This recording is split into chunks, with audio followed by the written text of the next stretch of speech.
Diketahui Raffi Ahmad sempat ikut touring motor bareng anggota geng The Dudas Minus One. Geng tersebut pun diketahui beranggotakan sesama public figure seperti Gading Martin, Ariel Noah, hingga Desta Mahendra.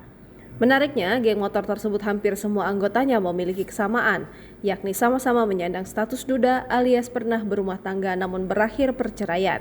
Namun siapa sangka saat membuat dan bergabung dengan geng motor tersebut, Raffi ternyata sempat kena omel sang istri, yakni Nagita Slavina.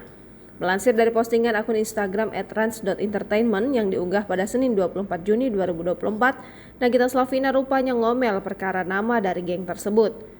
Pada kesempatan itu, Raffi pun menceritakan omelan dari Nagita di depan para anggota geng The Dudas Minus One, di mana Nagita rupanya khawatir kalau nantinya Raffi Ahmad bakal betulan jadi duda. Mengetahui hal tersebut, Raffi pun menjelaskan bahwa nama The Dudas ada penambahan kata minus one yang mewakili sosok Raffi yang bukan berstatus duda.